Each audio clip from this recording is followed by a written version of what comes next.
تو سورہ حجرات کل 18 آیات ہیں، 2 رکوعوں پر مشتمل ہے، لیکن جیسا کہ میں نے عرض کیا تھا، مسلمانوں کی جو اجتماعی زندگی، معاشرتی زندگی ہونی چاہیے، مسلمانوں کا مسلمانوں کے ساتھ کیسا سلوک ہونا چاہیے، مسلمانوں کا کیا رویہ ہونا چاہیے محمد الرسول اللہ صلی اللہ علیہ وسلم کے ساتھ، اور پھر یہ کہ اسلامی ریاست کی بنیاد کیا ہے، دستوری بنیاد کیا ہے، اور اس کی اصل میں اساس جو ہے وہ کس چیز پر قائم ہے، یہ ساری چیزیں اس سورہ مبارکہ میں بیان ہوئی ہیں۔ بسم اللہ الرحمن الرحیم، یا ایھا الذین آمنوا لا تقدموا بین یدی اللہ ورسولہ واتقوا اللہ ان اللہ سمیع علیم۔ اہل ایمان مت آگے بڑھو اللہ اور اس کے رسول سے، اور اللہ کا تقوی اختیار کرو، اللہ سب کچھ سننے والا ہے، سب کچھ جاننے والا ہے۔ یہ پہلی آیت جو ہے یہ گویا کہ ہر اسلامی ریاست کی دفعہ نمبر 1 ہے، یا ہم یہ کہہ سکتے ہیں دفعہ نمبر 1 تو یہ ہو کہ یہاں حاکمیت اللہ کی ہے، لیکن حاکمیت اللہ کی کیسے یہاں پر ہوگی؟ تنفیذ یہ ہے کہ اللہ اور اس کے رسول نے جو حدود قائم کر دی ان سے تجاوز نہیں ہوگا۔ چنانچہ یہ دفعہ ہمارے ہر دستور میں موجود رہی ہے، no legislation will be done repugnant to the Quran and the Sunnah, یہ موجود ہے، لیکن ایک ہاتھ سے یہ دفعہ یعنی اسلام ڈال کر اور دوسرے ہاتھ سے نکال لیا گیا۔ ایک آئیڈیولوجیکل کونسل بنا دی گئی ہے، وہ غور کرتی رہے گی، کوئی قانون کوئی خلاف ہے اگر اسلام کے تو وہ رپورٹ پیش کرتی رہے گی، سال بسال رپورٹیں آتی رہیں گی، کوئی لازم نہیں ہے دستور کی روح سے کہ ان کی دی ہوئی رپورٹ پر عمل بھی ہوگا، لہذا وہ الماریوں پر الماریاں بھرتی رہیں۔ کام ہوا ہے، محنتیں ہوئی ہیں، کوششیں ہوئی ہیں، ان میں ایک بڑی اچھی محنت ہوئی تھی جو اقتصادیات کے بارے میں ہوئی تھی کہ سود کے بغیر کیسی بینکنگ کا نظام قائم کیا جائے، اس میں بڑی محنت ہوئی ہے، لیکن دستور میں کوئی گارنٹی نہیں ہے کہ اس آئیڈیولوجیکل کونسل کی کوئی سفارشات لازماً وہ ان کی تنفیذ بھی ہوگی، تو معلوم ہوا کہ وہ بس ایک ایکسرسائز ان فیوٹیلیٹی ہے اکثر و بیشتر۔ تو فرمایا پہلی بات تو یہ طے کر لو کہ اللہ کا حکم اور اس کے رسول کا حکم، کتاب اور سنت، no legislation can be done here repugnant to the book of Allah Quran and the Sunnah of the profit صلی اللہ علیہ وسلم۔ یہ ہے اصل الاصول، یہ ہے دفعہ، کہ اس دفعہ سے اب یہ ریاست اسلامی بن گئی کہ جو بھی لیجسلیٹو باڈی آپ بنائیں، اسے آپ پارلیمنٹ کہیں، اسے مجلس ملی کہیں، اسے آپ کانگریس جو چاہیں کہیں، اس کی لیجسلیٹو اتھارٹی جو ہے وہ لمیٹڈ ہے، limited by the injunctions of the Quran and the سنہ۔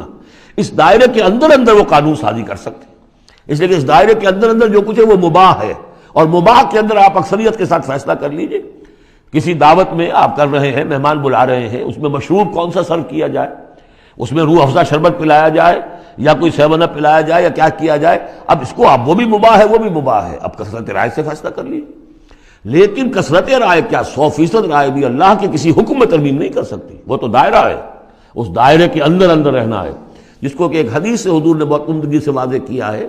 آپ نے فرمایا مثل المومن کمثل الفرس فی عقیتہ، مومن کی مثال ایسی ہے جیسے کہ گھوڑا جو بندھا ہوا ہے کھوٹے کے ساتھ۔ ظاہر بات ہے مومن میں جو اللہ کو مانتا ہے تو اللہ کے حکم سے بندھ گیا، رسول کو مانتا ہے رسول کے فرمان سے بندھ گیا، قرآن کو مانتا ہے تو قرآن کے احکام سے بندھ گیا۔ تو ایک آدمی وہ ہے مادر پدر آزاد ہے، نہ اللہ کو جانے نہ رسول کو جانے نہ کسی آسمانی ہدایت کو مانے، وہ جو چاہے قانون بنائے، وہ سوڈمی کو بھی جائز قرار دے دیں، ہومو سیکسولیٹی کو بھی جائز قرار دے دیں، 2 مردوں کی شادی کو جائز قرار دے دیں، لیگل سٹیٹس دے دیں، ان کی مرضی ہے جو چاہے کریں، لیکن مسلمان تو پابند ہوتا ہے۔ تو پہلی یہ آیت جو ہے انتہائی اہم ہے، اور گویا کہ اس کی ترجمانی ہے جو پاکستان کے دستور میں وہ الفاظ لکھے ہوئے ہیں، no legislation can be done here repugnant to the Quran and Sunnah. یا ایھا الذین آمنوا لا تقدموا بین یدی اللہ ورسولہ واتقوا اللہ ان اللہ سمیع علیم۔ اس کے بعد جو آ رہی ہیں 4 آیتیں، یہ خاص طور پر حضور کے ساتھ کیا طرز عمل ہونا چاہیے۔ دستوری بنیاد اسلامی ریاست کی یہ آ گئی، اللہ اور اس کے رسول کے احکام کی اطاعت، لیکن ایک ہماری ثقافت، ہماری تہذیب، ہمارے کلچر کی ایک بنیاد ہے، اور وہ بنیاد کیا ہے؟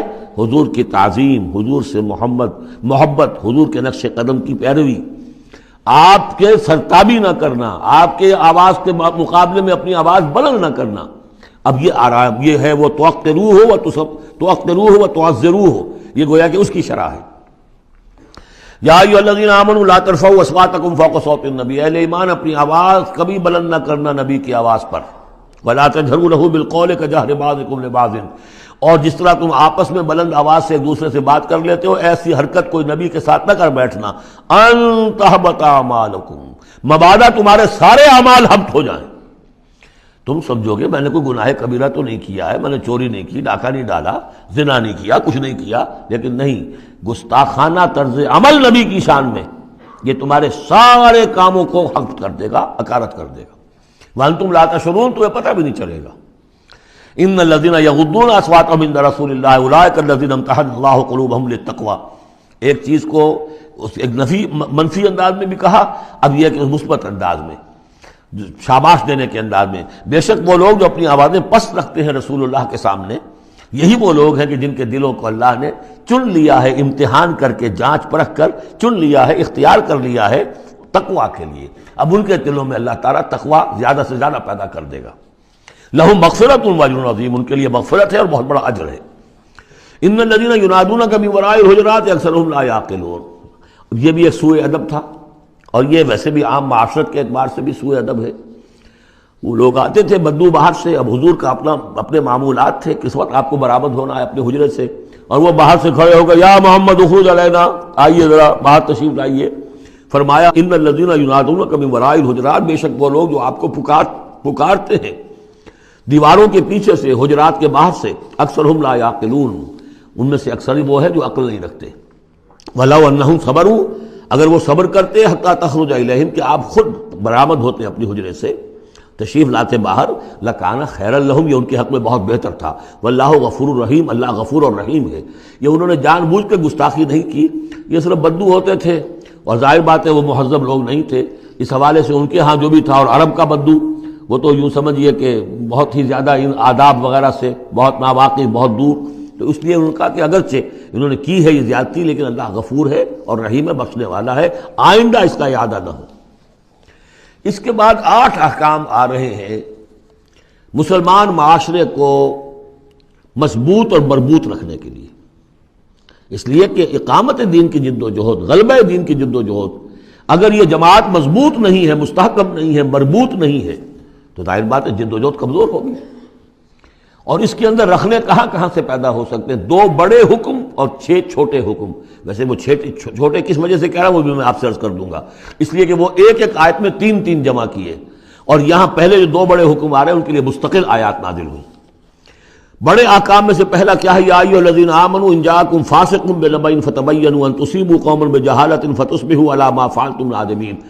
اہل ایمان، اگر تمہارے پاس کوئی فاسق شخص آئے جو متقی نہیں ہے، وہ آئے کوئی بڑی خبر لے کر، اطلاع لے کر، فتبینوا، تو تحقیق کر لیا کرو، اس کی خبر پر کوئی اقدام نہ کر گزرنا۔ ہو سکتا ہے وہ غلط بات بتا رہا ہو تمہیں کہ فلاں قبیلہ جو ہے حملے کی تیاری کر رہا ہے، تو تم پہلے اسے پری ایمپٹ کرنے کے لیے فوری طور پر تم حملہ کر دو، نہیں، فتبینوا، تحقیق کر لیا کرو، ان تصیبوا قوما بجہالۃ، مبادا تم جا پڑو کسی قوم پر نادانی میں، حملہ کر بیٹھو کسی قوم کے اوپر، کسی قبیلے کے اوپر نادانی میں، فتصبحوا علی ما فعلتم نادمین، اور پھر تمہیں ہونا پڑے جو کچھ کہ تم نے کیا ہو اس پر نادم۔ اس لیے یہ کہ افواہوں پر کوئی اقدام نہ کیا جائے۔ ہاں خبر لانے والا صدیق اکبر ہو رضی اللہ تعالیٰ عنہ، بات دوسری ہے، لیکن یہ کہ جو شخص جو ہے قابل اعتماد نہیں ہے، اس کا کردار، اس کی زندگی جو ہے اس طرح کی نہیں ہے، تو اس کے بارے میں اس کی رائے ہوئی کسی خبر پر فوراً کوئی اقدام درست نہیں ہوگا، اس کی پوری طرح تحقیق کرو، تفتیش کرو۔ اور ایسا ہی ہوتا ہے اکثر و بیشتر کہ یہ جو افواہوں کے اوپر اقدام کر دیے جاتے ہیں، ان سے بڑے بڑے جھگڑے شروع ہو جاتے ہیں، بڑی بڑی جنگیں شروع ہو جاتی ہیں۔ وَاعْلَمُوا أَنَّ فِيكُمْ رَسُولَ اللَّهِ، اور دیکھو تمہارے مابین اللہ کے رسول ہیں۔ یہ اس سے کیا مراد ہے؟ یعنی محمد صلی اللہ علیہ وسلم اللہ کے رسول ہیں، لیکن یہ تم میں سے بعض خواتین کے شوہر بھی ہیں، بعض اشخاص کے داماد بھی ہیں، بعض کے خسر بھی ہیں، یہ رشتے ہیں کہ نہیں؟ بعض کے بھتیجے بھی ہیں، تو اگرچہ ان کے رشتے ہیں، لیکن ازواج کو بھی سمجھنا چاہیے کہ یہ صرف میرے شوہر نہیں، یہ اللہ کے رسول ہیں۔ بڑا فرق ہوگا اگر صرف شوہر سمجھ کر کوئی معاملہ کیا، اور لیکن یہ کہ یہ حیثیت نگاہ میں نہ رہے کہ اللہ کے رسول ہے۔ اگر حضرت ابو بکر اور حضرت عمر سمجھے ہمارا داماد ہے، داماد تو بیٹے کے برابر ہوتا ہے نا، نہیں، اللہ کا رسول، ان کی جو حیثیت تمہارے سامنے مقدم رہنی چاہیے وہ یہ کہ اللہ کے رسول ہے۔ وَاعْلَمُوا أَنَّ فِيكُمْ رَسُولَ اللَّهِ، یہ اللہ کے رسول ہیں اگرچہ محمد ابن عبداللہ، کوئی شک نہیں، لیکن اللہ کے رسول ہیں۔ لَوْ يُطِيعُكُمْ فِي كَثِيرٍ مِّنَ الْأَمْرِ، اگر وہ تمہارا کہنا مانا کرے اکثر معاملات میں، لَعَنِتُّمْ، تو تم مشکل میں پڑ جاؤ گے۔ تمہارا رویہ یہ ہونا چاہیے کہ یہ دیکھو وہ کیا چاہتے ہیں، ان کی منشا دیکھو. ولیکن اللہ حبب الیکم الایمان، لیکن اے محمد کے ساتھیوں، اے صحابہ رسول، اللہ نے تو تمہارے نزدیک ایمان کو بہت محبوب بنا دیا ہے. وزینہ فی قلوبکم، اسے تمہارے قلوب کے اندر کھبا دیا ہے. وکرہ الیکم الکفر والفسوق والعصیان، اور بہت ہی تمہارے نزدیک ناپسندیدہ بنا دیا ہے کفر کو بھی اور فسق کو بھی اور نافرمانی کو بھی. یہ صحابہ کرام کی شان میں بہت بڑی آیت ہے جو نازل ہوئی ہے قرآن میں. وَلَكِنَّ اللَّهَ حَبَّبَ إِلَيْكُمُ الْإِيمَانَ وَزَيَّنَهُ فِي قُلُوبِكُمْ وَكَرَّهَ إِلَيْكُمُ الْكُفْرَ وَالْفُسُوقَ وَالْعِصْيَانَ أُولَٰئِكَ هُمُ الرَّاشِدُونَ، یقیناً یہی لوگ ہیں جو صحیح راستے پر ہیں اور جو سعادت مند ہیں اور جو آخری کامیابی کو حاصل کریں گے. فضلا من اللہ ونعما، اور یہ فضل ہے اللہ کی طرف سے، انعام ہے اس کا، احسان ہے. واللہ علیم الحکیم، اللہ سب کچھ سننے والا، اللہ ہر چیز کا علم رکھنے والا اور کمال حکمت والا ہے. اب دوسرا حکم آ رہا ہے، وَإِن طَائِفَتَانِ مِنَ الْمُؤْمِنِينَ اقْتَتَلُوا، آخر اہل ایمان بھی انسان ہیں، جھگڑا ہو سکتا ہے، اختلاف ہوگا، اختلاف سخت ہو جائے جھگڑا ہو جائے گا، جھگڑا سخت ہو جائے قتال بھی ہو جائے گا. آخر حضرت علی اور حضرت عائشہ کے مابین جنگ ہوئی کہ نہیں؟ حضرت علی اور امیر معاویہ کے درمیان جنگ ہوئی کہ نہیں؟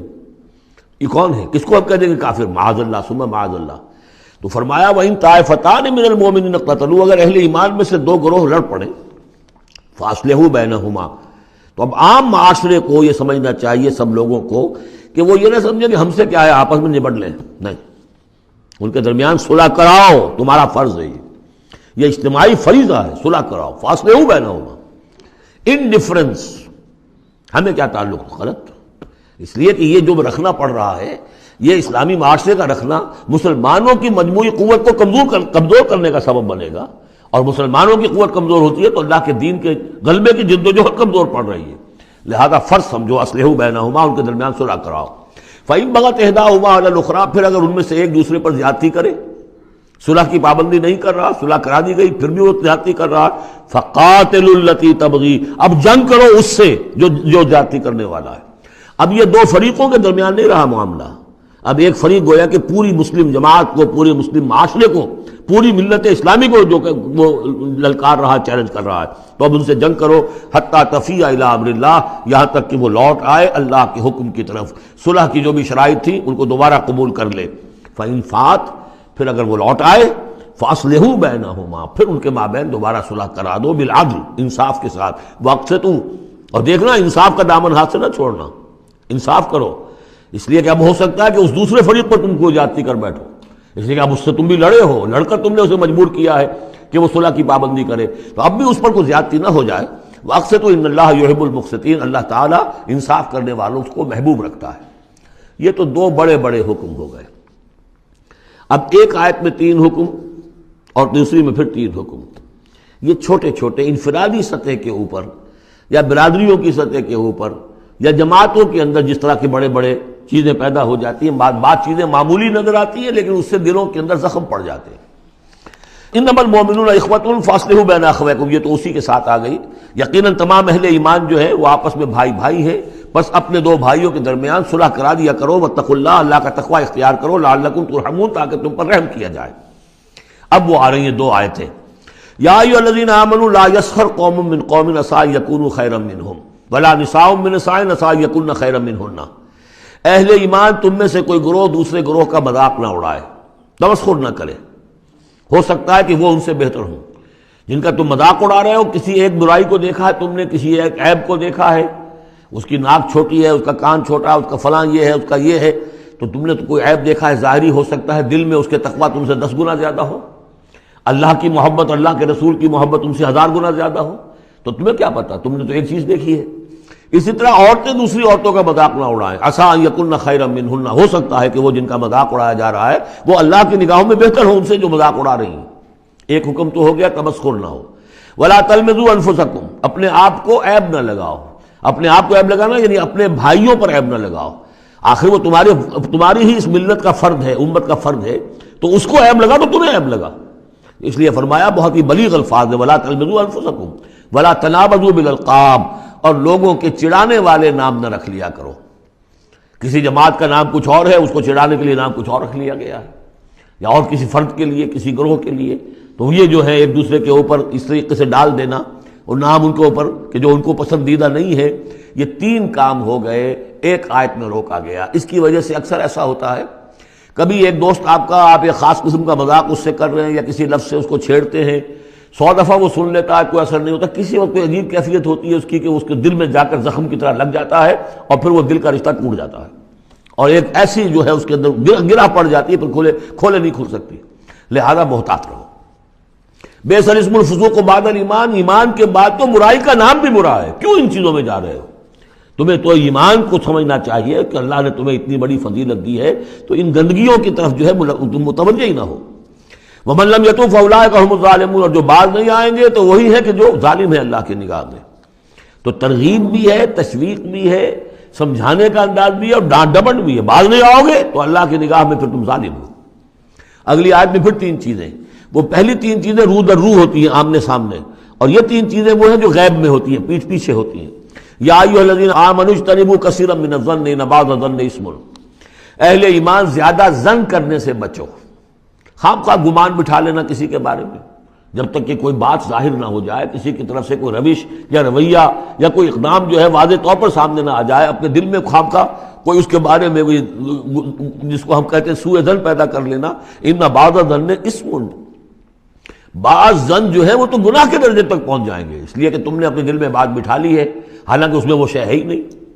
لہٰذا یہ تمہاری طرف سے گویا کہ ایک تہمت ہو رہی ہے اس کے اوپر، قلبی طور پر تو تہمت ہو گئی. ولا تجسسوا، اور دوسری بات یہ ہے کہ ایک دوسرے کے حالات کی ٹوہ میں نہ رہو. بہرحال اسلامی ریاست ہوگی تو جاسوسی کا ایک محکمہ بھی ہوگا، وہ تو اپنی جگہ پر ہے، لیکن افراد کی سطح پر خام خواہ فلاں اس گھر میں کیا ہو رہا ہے، کیوں ہو رہا ہے، یہ دونوں بھائیوں کے معاملات کیا ہیں، کیا وجہ ہے، لڑائی کیوں نہیں ہوتی ان میں. کچھ لوگوں کی ہوتی ہے، تلاش میں رہتے ہیں ایسی چیزوں کی. ولا تجسسوا، تجسس مت کرو. ولا یغتب بعضکم بعضا، اور تم میں سے کوئی دوسرے کی غیبت نہ کرے، کسی کے پیٹھ پیچھے غیر موجودگی میں اس کی کوئی برائی نہ بیان کرے، چاہے وہ برائی بالفعل اس میں ہو. حضور سے پوچھا گیا کہ حضور اگر وہ برائی اس میں ہو، آپ نے فرمایا تبھی تو غیبت ہے. اگر برائی ہے نہیں تو تہمت ہو گئی، وہ تو غیبت سے دوہرا جرم ہو گیا. لیکن یہی ہے کہ کسی مسلمان بھائی کی غیر موجودگی میں اس کی کوئی برائی بیان نہ کی جائے. ایحب احدکم ان یاکل لحم اخیہ میتا، کیا تم میں سے کوئی شخص اسے پسند کرے گا کہ وہ اپنے کسی مردہ بھائی کا گوشت کھائے؟ فکرہتموہ، یہ تو تمہیں بہت برا لگا، بہت گھن آیا. یہ کیا بات کہہ دی اللہ تعالیٰ نے؟ کوئی شخص چاہے گا یہ کہ اپنے مردہ بھائی کا گوشت کھائے؟ لیکن یہ اخلاقی سطح پر یہی کام تم کرتے ہو. غیبت جو ہے اخلاقی سطح پر یہی ہے. کیوں کہ جو شخص موجود نہیں ہے آپ اس کی عزت پر حملہ کر رہے ہیں. اگر وہ موجود ہوتا اپنا دفاع کرتا، لیکن موجود نہیں، دفاع نہیں کر سکتا، وضاحت کرتا. آپ کو غلط بات سمجھ میں آئی، آپ نے ٹھیک نہیں سمجھا ہے، آپ کو اطلاع صحیح نہیں ملی ہے، آپ 100 طرح سے اپنی حفاظت کرتا ہے اپنی عزت کی. اور چونکہ موجود نہیں ہے، آپ نے جیسے مردہ بھائی کی لاش پڑی ہے، جس سے چاہو موٹی جو ہے کاٹ لو، لیکن اگر وہ زندہ ہو تو تمہیں قریب آنے دے گا. یہی ہے مثال. ایحب احدکم ان یاکل لحم اخیہ میتا فکرہتموہ واتقوا اللہ ان اللہ تواب الرحیم. اور اللہ کا تقوی اختیار کرو، اللہ تواب ہے، توبہ کا بہت قبول فرمانے والا، اور رحیم ہے، بہت رحم فرمانے والا. تیسرا حصہ اس سورہ مبارکہ کا جو آ رہا ہے یہ عظیم ترین مضامین پر مشتمل ہے. ابھی تک معاملہ سارا یا ایھا الذین آمنوا یا ایھا الذین آمنوا یا ایھا الذین آمنوا، آپ نے دیکھا یہ یوں سمجھیے کہ 12 آیات میں 5 مرتبہ یا ایھا الذین آمنوا آ چکا ہے. اور ہم نے دیکھا مکی صورتیں اتنی لمبی جو ہے یا ایھا الذین آمنوا کا صیغہ وہاں ہے ہی نہیں، لیکن یہ آیت آ رہی ہے یا ایھا الناس، اے لوگو انا خلقناکم من ذکر و انثی، اے لوگو ہم نے تمہیں پیدا کیا ہے، تم سب کو، چاہے مومن ہو چاہے غیر مومن ہو، چاہے مسلمان ہو چاہے کافر ہو، تم سب کو ہم نے پیدا کیا ہے من ذکر و انثی، ایک مرد اور ایک عورت سے. حضرت آدم اور حوا کی اولاد ہو تم. وجعلناکم شعوبا وقبائل لتعارفوا، اور ہم نے تمہیں بنا دیا ہے قوموں میں تقسیم کر دیا اور قبیلوں میں تاکہ ایک دوسرے کو پہچانو. یہ رنگ کا فرق، نسل کا فرق، اور یہ شکل و شباہت کا فرق، یہ جو بھی انسان کے نقوش ہیں ان کا فرق، زبانوں کا فرق، یہ قوموں اور قبیلوں میں جو فرق اور امتیاز انہوں نے ڈالا ہے تاکہ پہچان سکو.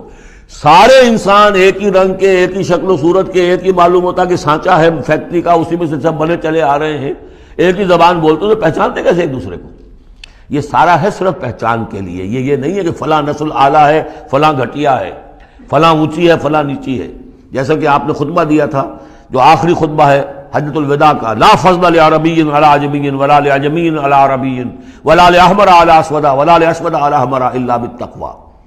کسی عربی کو کسی عرب کو عجمی پر کوئی فضیلت نہیں، کسی عجمی کو کسی عرب پر کوئی فضیلت نہیں، کسی سرخ رو کو کسی سیاہ فام پر کوئی فضیلت نہیں، کسی سیاہ فام کو کسی سرخ رو پر کوئی فضیلت نہیں. ہاں فضیلت ہے تو تقوی کی بنیاد پر ہے. ایچ جی ویلز نے اپنی history of a concise history of the world میں یہ پیسج کوٹ کر کے لکھا کہ اگرچہ اس سے پہلے بھی تاریخ انسانی میں human fraternity, equality and freedom, انسانی حریت و اخوت و مساوات کے واس تو بہت کہے گئے، لیکن یہ ہے کہ تاریخ انسانی میں یہ ماننا پڑتا ہے کہ پہلی مرتبہ ان اصولوں پر بالفعل ایک معاشرہ قائم کیا محمد نے صلی اللہ علیہ وسلم. حالانکہ دشمن ہے، اس نے حضور کی سیرت پر حملے کیے ہیں بالکل وہی اسی طرح کے جیسے رشدی نے کیے ہیں. رشدی نے ذرا انداز اور زیادہ گھناؤنا استعمال کیا چونکہ وہ تو فکشن اس نے ایک طور سے بنائی ہے، لیکن اس نے وہ تاریخ لکھ رہا تھا تو اس طرح کا انداز تو نہیں ہے، لیکن باتیں وہی کہیں. اس کے باوجود کس بات کو ماننے پر مجبور ہو گیا کہ واقعہ یہ ہے کہ محمد نے، وہ تو رسول اللہ تو نہیں مانتا، کہ یہ ماننا پڑتا ہے کہ پہلی مرتبہ for the first time in history he established a society based on these principles of human fraternity, equality and freedom. اگرچہ جو تازہ ایڈیشن ہے اس کتاب کا concise history of the world, اس میں سے یہ پیسج نکال دیا ہے. اب تو ایڈیٹرز اور ہیں، البتہ پرانا ایڈیشن کہیں یونیورسٹی سے لیجیے، لائبریری سے، اور وہاں سے آپ کو وہ مل جائے گا پیسج. یا ایھا الناس انا خلقناکم من ذکر و انثی وجعلناکم شعوبا وقبائل لتعارفوا، یہ تعارف کے لیے، ان اکرمکم عند اللہ اتقاکم، یقیناً تم میں سب سے زیادہ باعزت اللہ کے نزدیک وہ ہے جو سب سے بڑھ کر متقی ہے. ان اللہ علیم خبیر، یقیناً اللہ تعالیٰ سب کو جاننے والا اور باخبر ہے. قالت الاعراب آمنا، اب ایک اور بہت اہم بات آ گئی. اسلامی معاشرہ اور اسلامی ریاست کی جو شہریت ہے اس کی بنیاد کیا ہے؟ ایمان یا اسلام؟ ایمان تو دل میں ہے، چھپی ہوئی شے ہے، ویریفائبل نہیں ہے یا نہیں ہے کیسے معلوم ہوگا؟ دنیا میں جو آپ کو قانون بنانا ہے، دنیا میں جو معاشرہ بنانا ہے، دنیا میں جو ریاست بنانی ہے، اس میں کون شامل ہوگا؟ اس کی ساری بنیاد اسلام پر ہے، ایمان پر نہیں ہے. لیکن آخرت میں سارا دار و مدار ایمان پر ہے، اسلام پر نہیں ہے. آپ جو ہیں یہاں کی، ابھی سینسس ہوگا آپ کے ملک میں، آپ مسلم لکھا ہوا ہے آپ کے خانے میں مسلم، لیکن یہ کہ اس کی بنا پر اللہ کے ہاں چھوٹ نہیں ہو جائے گی. اللہ دیکھے گا ایمان بھی تھا کہ نہیں. ان اللہ لا ينظر الى صورکم ولا الى اموالکم ولکن ينظر الى قلوبکم واعمالکم. اللہ تمہاری صورتوں اور اموال کو نہیں دیکھتا، تمہارے دلوں اور اعمال کو دیکھتا ہے. تو یہ جو ایمان اور اسلام کا فرق ہے، اسلامی ریاست اسلامی معاشرے کی اس بحث میں اہم ترین ہے. اس کی بنیاد ایمان پر نہیں ہے، اسلام پر ہے. اس کے لیے بیان کیا کیا؟ قالت الاعراب آمنا، یہ بدو کہہ رہے ہیں ہم ایمان لے آئے. قل لم تؤمنوا، اے نبی ان سے کہہ دیجئے تم ہرگز ایمان نہیں لائے ہو. لم تؤمنوا ہے، یہ نفی جہاد باللم ہو رہی ہے، فعل مضارع پر لم لا کر تاکید ہو جاتی ہے. ما آمنتم نہیں، لم تؤمنوا، تم ہرگز ایمان نہیں لائے ہو. ولکن قولوا اسلمنا، یوں کہو کہ ہم اسلام لے آئے ہیں، ہم مسلمان ہو گئے، ہم نے اطاعت قبول کر لی. وَلَمَّا يَدْخُلِ الْإِيمَانُ فِي قُلُوبِكُمْ، ابھی تک ایمان تمہارے دلوں میں داخل نہیں ہوا. وَإِن تُطِيعُوا اللَّهَ وَرَسُولَهُ، لیکن اگر تم اللہ اور اس کے رسول کی اطاعت کرتے رہو گے، لَا يَلِدْكُم مِّنْ أَعْمَالِكُمْ شَيْئًا، اللہ تعالیٰ تمہارے اعمال میں سے کوئی کمی نہیں کرے گا. ان اللہ غفور الرحیم، اللہ غفور الرحیم ہے. یعنی قانون تو یہی بنتا ہے، اصول تو یہ بنتا ہے، جب تک ایمان دل میں نہ ہو تو کسی کا کوئی عمل قبول نہ ہو. لیکن اللہ غفور ہے، رحیم ہے، اس کی شان غفاری اور اس کی شان رحیمی کے صدقے سے اللہ نے تمہیں یہ رعایت دی ہے کہ اگر نفاق نہ ہو، چاہے ایمان ابھی دل کے اندر راسخ نہیں ہے، لیکن اللہ اور اس کے رسول کی اطاعت کرتے رہو. اگرچہ یہ اطاعت ہوگی total obedience, partial obedience is no obedience, it has to be total. ادخلوا فی السلم کافہ، اسلام میں بھی جزوی داخلہ جو ہے قبول نہیں ہے، پورا کا پورا ہم تل سموچے. لیکن بہرحال اسلام تو یہ ہے.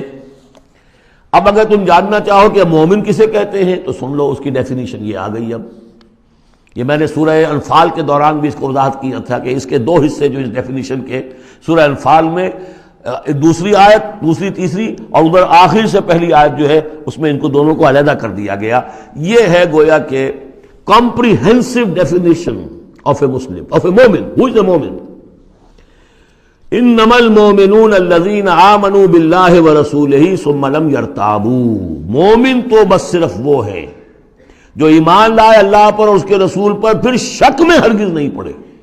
لم یرتابو، پھر وہی جہاد میں لم، ہرگز کوئی شک نہیں پیدا کیا، یعنی یقین بن گیا، ایمان دل کے اندر راسخ ہو گیا. جیسے کہ فرمایا صحابہ کرام کے بارے میں وَلَٰكِنَّ اللَّهَ حَبَّبَ إِلَيْكُمُ الْإِيمَانَ وَزَيَّنَهُ فِي قُلُوبِكُمْ، تمہارے دلوں میں کھبا دیا اس نے. جب تک ایمان دل میں داخل نہیں ہوا، دل میں راسخ نہیں ہوا، صرف زبان پر ہے آمنت باللہ وملائکتہ وکتبہ ورسلہ، یہ اسلام ہے. بنی الاسلام علی خمس، اس میں یقین قلبی شامل نہیں ہے. شہادت اللہ الہ الا اللہ وان محمد رسول اللہ، زبان سے گواہی کہ اللہ کے سوا کوئی معبود نہیں اور محمد اللہ کے رسول ہے. واقام الصلاۃ وایتاء الزکوٰۃ وصوم رمضان وحج البیت. اس لیے کہ ایمان ذرا کسی اور شے کا نام ہے. وہ ایمان کیا ہے؟ اس کے دو حصے کر دیے. اب یہ اس شہادت سے نیچے یقین قلبی والی بات ایڈ ہو جائے اور ادھر عمل میں جہاد ایڈ ہو جائے تو 7 چیزیں ہوں گی تو اب یہ مومن شمار ہوگا. 5 چیزیں تو اسلام وہ تو ہونی ہے. مومن جو ہے وہ مسلم تو ہوگا ہی لا محالہ، لیکن اس سے اوپر کی منزل ہے تو 2 چیزیں اور بڑھ جائیں گی. وہ کیا ہے؟ انما المؤمنون الذين آمنوا بالله ورسوله ثم لم يرتابوا وجاهدوا باموالهم وانفسهم في سبيل الله، اور جہاد کریں اپنے مالوں کے ساتھ اور اپنی جانوں کے ساتھ اللہ کی راہ میں. اولئک هم الصادقون، یہ لوگ ہیں جو سچے ہیں، دعوی ایمان میں سچے ہیں. کہنا آسان ہے آمنت باللہ وملائکتہ وکتبہ، لیکن واقعتاً ایمان ہے یا نہیں اس کا جائزہ لے لو. جیسا کہ میں نے عرض کیا، باطل کے نظام کے تحت زندگی گزارتے ہوئے اگر اس کو ذہناً قبول کیا ہوا ہے، اس کی چاکری کر رہے ہیں، اسی کی خدمت کر رہے ہیں اور اپنی توانائیاں صرف کر رہے ہیں اسی نظام کے تحت پھلنے اور پھیلنے اور پھولنے میں، زیادہ کمائیں، زیادہ بڑے گھر میں رہیں، زیادہ شاندار محل ہو، زیادہ ہماری کار لمبی ہو، ہمارا یہ ہو، ہمارا وہ ہو، سارا دن رات اور سارا خون پسینہ اسی کام کے لیے ہوا، وہ مومن نہیں ہو سکتا. غلبہ باطل کے تحت انڈر پروٹیسٹ رہنا پڑے گا. ایسے رہنا ہوگا جیسے کہ جیل میں انسان رہتا ہے. الدنیا سجن المومن و جنت الکافر. اور یہ کہ اپنی توانائی میں سے منیمم سبسسٹنس لیول پر جو آپ کے وجود کو برقرار رکھنے کے لیے ناگزیر ہو، اس حد تک تو اپنے وقت اور توانائی اور اپنی قوت اور صلاحیت میں لگائیں آپ، اپنے اور اپنے اہل و عیال کی ضروریات پوری کرنے کے لیے. باقی سارا وقت، ساری صلاحیت، ساری قوت اللہ کے دین کو غالب کرنے کی جد و جہد، نظام باطل کو جڑ سے اکھیڑ کر پھینک کر اور اللہ کے دین کو قائم کرنے کی جد و جہد. اگر یہ نہیں ہے، اگر یہ نہیں تو بابا پھر سب کہانیاں ہیں. پھر یہ اسلام کا دعویٰ ہے. اسلام تو ہے، مانے تم دنیا میں تم مسلمان عورت سے شادی کر سکتے ہو، مسلمان باپ کی وراثت تمہیں مل جائے گی، قانونی حقوق سارے تمہارے مسلمانوں کے ہوں گے، اسلامی ریاست میں تم مکمل شہری شمار ہو جاؤ گے، لیکن مومن شمار نہیں ہوگے اللہ کے ہاں. قالت الاعراب، یہ آیات تو ایسی ہیں کہ یہ یاد کر لیجئے آج کی رات. قالت الاعراب آمنا قل لم تؤمنوا ولكن قولوا اسلمنا. معلوم ہوا علیحدہ کر دیا ہے، بالکل واحد مقام ہے یہ قرآن مجید کا جس میں اسلام اور ایمان کو یوں کر دیا علیحدہ. کہ ایک گروہ ایسا بھی تھا جس کے بارے میں کہا گیا ایمان تمہارے دلوں میں تاحال داخل نہیں ہوا. البتہ اس آیت سے بعض لوگوں کو یہ مغالطہ ہو جاتا ہے کہ یہ منافقین کی بات نہیں ہے، اس لیے کہ منافقین کا تو کوئی عمل قبول نہیں اللہ کے ہاں. یہاں کہا جا رہا ہے کہ اگر تم اللہ اور اس کے رسول کی اطاعت کرتے رہو گے اللہ تمہارے اعمال میں کوئی کمی نہیں کرے گا. تاریخی پس منظر سمجھ لیجئے، جب اللہ تعالیٰ نے عرب میں حضور کو غلبہ عطا کر دیا، اذا جاء نصر اللہ والفتح ورأیت الناس يدخلون فی دین اللہ افواجا. اب ظاہر بات ہے کہ تمام قبائل کے اندر بیٹھ کر مشورے ہوئے، it's no use continuing resistance. اب تو بہرحال فیصلہ کل فتح محمد کو ہو گئی ہے، اب ہم مقابلہ نہیں کر سکتے، کوئی اور راستہ نہیں، جاؤ اور جا کر وفد بھیجو اور اطاعت قبول کر لو اور اسلام قبول کر لو. تو وہ اطاعت بھی تھی اسلامی ریاست کی، ساتھ ہی اسلام قبول کرنا بھی تھا کہ ہم نے مان لیا جی. اس لیے کہ وہاں سے تو الٹیمیٹم آ چکا تھا جو سورہ توبہ میں ہم پڑھ چکے ہیں کہ یہ صرف 4 مہینے کی مہلت ہے، اس کے بعد اگر تم ایمان نہ لائے تو فَإِذَا انْسَلَخَ الْأَشْهُرُ الْحُرُمُ فَاقْتُلُوا الْمُشْرِكِينَ حَيْثُ وَجَدتُّمُوهُمْ. تو اس کے بعد ایمان لانا ان کے لیے لازم تھا اگر رہنا عرب کے اندر.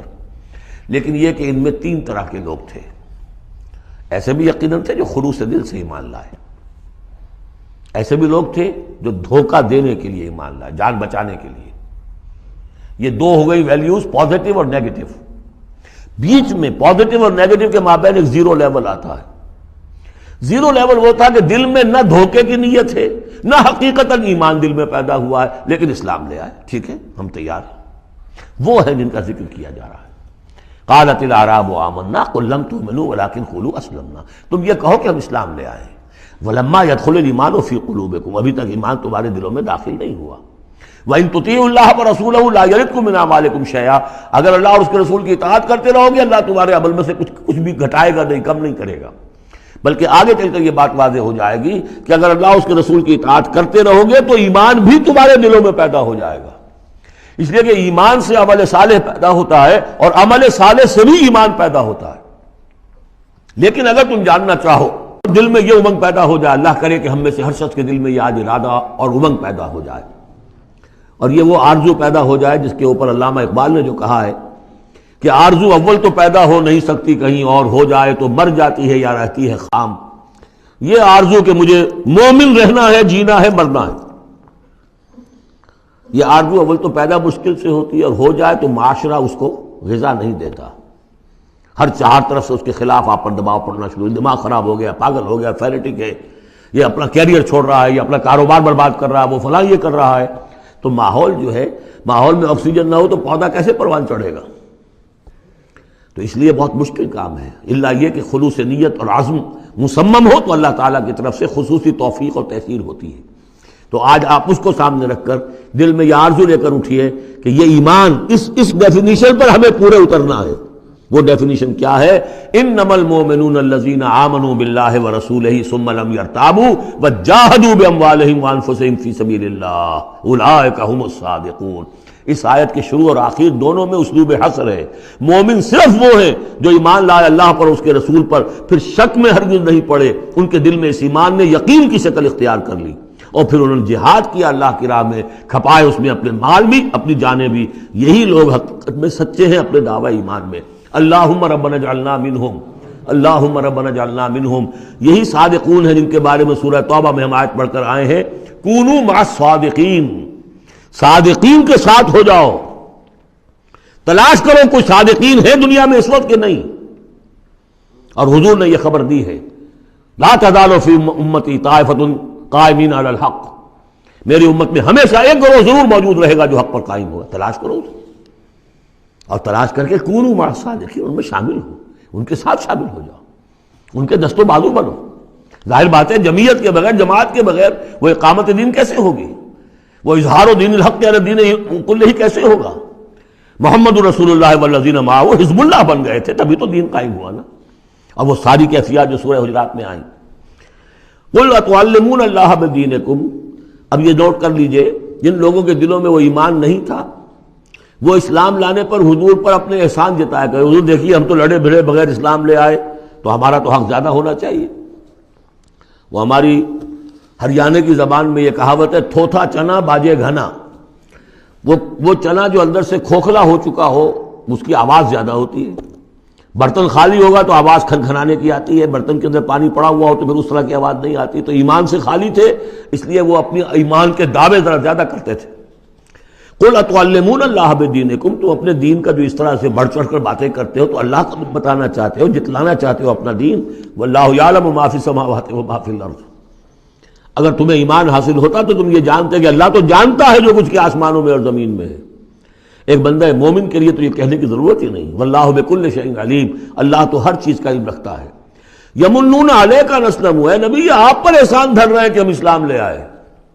قل لا تمنوا علی اسلامکم، اے نبی سے کہہ دیجئے مجھ پر اپنے اسلام کا کوئی احسان مت دھرو، بل اللہ یمن علیکم، بلکہ اللہ تم پر احسان دھرتا ہے، ان ہداکم للایمان ان کنتم صادقین، کہ اس نے تمہیں ایمان کے راستے پر ڈال دیا ہے اگر تم سچے ہو۔ جب اسلام پر آ گئے ہو تو ایمان کے راستے پر چڑھ گئے ہو، اگر سچے ہو گے تو اب ایمان تمہارے اندر پیدا ہو جائے گا۔ اطاعت رسول کرتے رہو گے، اطاعت اللہ الہی کرتے رہو گے، نمازیں پڑھو گے، روزے رکھو گے، زکوٰۃ دو گے خوش دلی کے ساتھ، تو ان اعمال کی بدولت ان کی نورانیت تمہارے قلوب کے اندر اترے گی اور اس سے تمہارے اندر ایمان پیدا ہو جائے گا۔ دیکھیے یہاں لفظ اسلام آیا تھا، پھر یمنون علیک ان اسلموا، یہ آپ پر احسان دھر رہے ہیں کہ وہ اسلام لے آئے. قل لا تمنوا علی اسلامکم، اے نبی کہہ دیجیے مجھ پر اپنے اسلام کا احسان مت دھرو. بل اللہ یمن علیکم، بلکہ یہ تو اللہ تم پر احسان دھر رہا ہے. ان ہداکم للایمان، کہ یہ جو تمہیں اسلام لانے کی توفیق دے دی اس نے، تو اس نے گویا کہ ایمان کی سڑک پر ڈال دیا، تمہیں اس راستے پر ڈال دیا ہے کہ جو ایمان تک لے جائے گی. ان کنتم صادقین، اگر تم اپنے اسلام میں صادق ہو. ہاں اسلام منافقانہ لائے ہو تو بات اور ہے، دل میں عداوت ہے، دشمنی ہے صرف جان بچانے کے لیے، اگر نیت یہی ہے تو پھر تو ظاہر بات ہے کہ نہ اسلام ہے اور نہ ایمان ہے. اگرچہ قانون اور پھر بھی مسلمان مانے جائیں گے. منافقین بھی آخری وقت تک مسلمان مانے گئے. منافقین جو ہے یہاں تک کہ رئیس المنافقین عبداللہ ابن ابی کی نماز جنازہ حضور نے پڑھائی ہے. یہ تو غزوہ تبوک کے بعد ہوا، پھر کہ منافقین کو ننگا بھی کیا گیا، اور مسجد جو انہوں نے بنائی تھی مسجد ضرار وہ گرا بھی دی گئی. وہ سب کچھ ہوا بعد میں ہوا، پہلے نہیں. غزوہ تبوک تک کا معاملہ یہ تھا کہ پردہ پڑا ہوا تھا. بل اللہ یمن علیکم ان ہداکم للایمان ان کنتم صادقین ان اللہ یعلم غیب السماوات والارض. یقیناً اللہ تعالیٰ جانتا ہے آسمانوں اور زمین کی تمام چھپی ہوئی چیزیں، غائب اور غیب اللہ کے علم میں ہے. واللہ بصیر بما تعملون، اور جو کچھ تم کر رہے ہو اللہ اسے دیکھ رہا ہے.